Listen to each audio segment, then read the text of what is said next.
उत्तर प्रदेश में जंगल राज है। तो सरकार के कार्य की समीक्षा का इससे ज़्यादा तुलनात्मक विश्लेषण और कोई दूसरा हो नहीं सकता। गवाना टोल प्लाजा पर कम से कम मैं जानता हूं कि 500,000 की तादाद में पुलिस अपर कप्तान के साथ खड़े हुए थे वहां पर मौजूदगी में। उससे सब मैं जानता हूं 200-250 मीटर पहले ऐसा घटना घटित हुई जो अप्रत्याशित थी। इस वक्त हम रामजीलाल सुमन जो समाजवादी पार्टी के वरिष्ठतम नेताओं में से एक हैं और राज्यसभा के सदस्य भी हैं, उनके घर पर खड़े हुए हैं और यहाँ बड़ी संख्या में उनके समर्थक हैं। कल रामजीलाल सुमन के काफिले पर अलीगढ़ के गभाना में हमला हुआ था। टायर फेंके गए, पत्थर फेंके गए।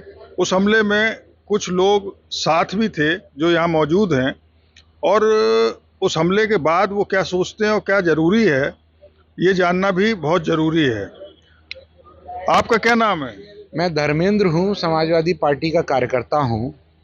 देखिए, आपने जो अभी सवाल किया कि कल के हमले के बाद आप लोग क्या सोचते हैं, मैं ये कहना चाहता हूँ कि 26 मार्च को जब सांसद जी की अनुपस्थिति में एक कायराना हमला 5 थानों की सीमाओं को क्रॉस करके 100-200 अवांछनीय तत्वों ने उनके घर पे किया, उनके परिवार को भयाक्रांत किया, उसके बाद से हम ये समझ चुके हैं कि सांसद जी कहीं सुरक्षित नहीं है। और जब सांसद जी सुरक्षित नहीं है तो आम आदमी भी प्रदेश में कहीं सुरक्षित नहीं है।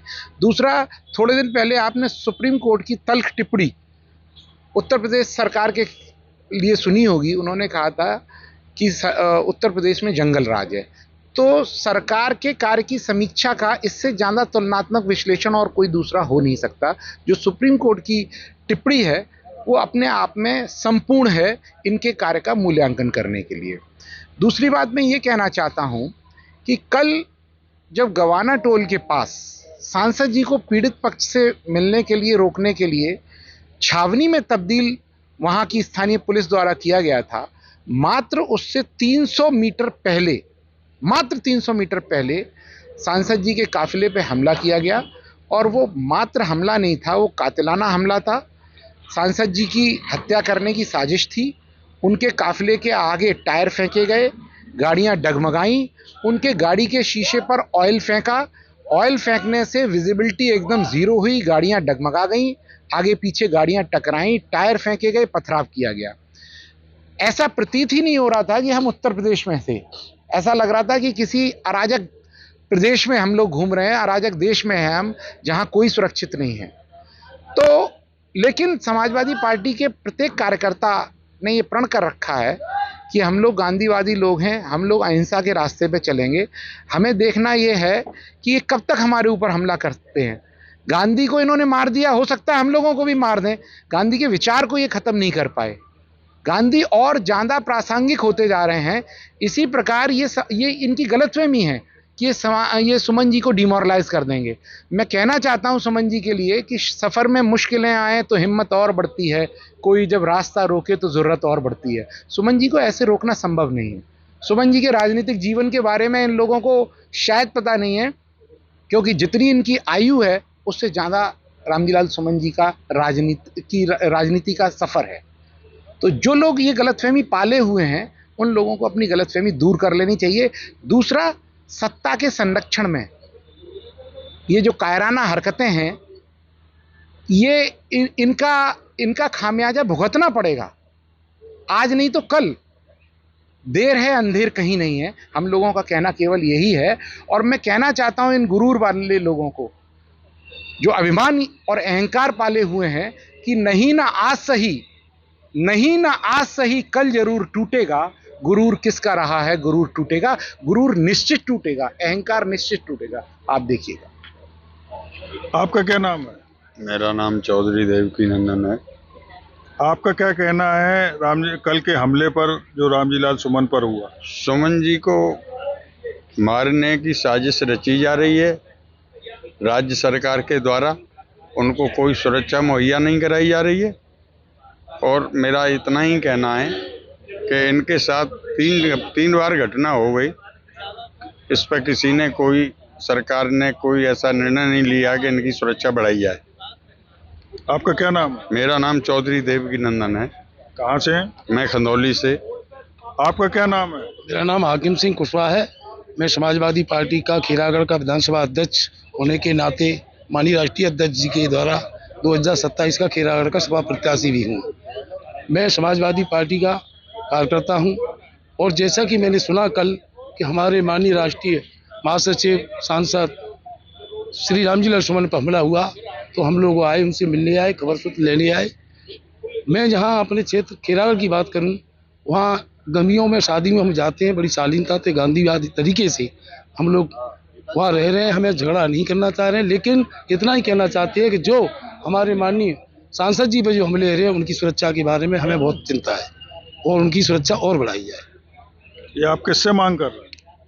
मांग तो हम सरकार से करेंगे, सरकार से मांग कर रहे हैं। सरकार उत्तर प्रदेश में बीजेपी की है और लोग कहते हैं करनी सेना करनी सेना। मैं तो नहीं समझता हूँ, मैंने तो करनी सेना पहली बार सुनी है। गाँव में जो जाते हैं तो सब योगी सरकार है, योगी सेना है, कोई करनी सेना नहीं है, सब योगी सरकार के लोग हैं। और ये लोग आए दिन बात पे बात बढ़ा करके वो माननीय सुमन जी के प्रति उद्यम करना चाहते हैं और करवा रहे हैं। तो इनका मानना है कि ये बात को बढ़ाने की कोशिश कर रहे हैं और उद्यम जो है रामजी लाल सुमन के लिए बढ़ा रहे हैं। और भी तमाम सारे लोग यहाँ पे खड़े हुए हैं, उनसे भी बात करते हैं। आपका क्या नाम है? मैं सलीम शाह, समाजवादी पार्टी का कार्यकर्ता हूँ। अच्छा जी। कल जो रामजी लाल सुमन के ऊपर हमला हुआ, क्या आप काफिले में कल जो हमला हुआ था उसमें थे? जी, मैं उस काफिले का चश्मदीद गवाह हूँ। और जो क्या हुआ था उस काफिले के अंदर, किस तरह से जिसे आप हमला कह रहे हैं वो किया गया, और फिर उसके बाद आप गाड़ी के अंदर थे तो क्या माहौल एकदम से बना था? समाजवादी पार्टी के राष्ट्रीय अध्यक्ष माननीय श्री अखिलेश यादव जी ने एक डेलीगेशन बनाकर बुलंदशहर के पास गांव में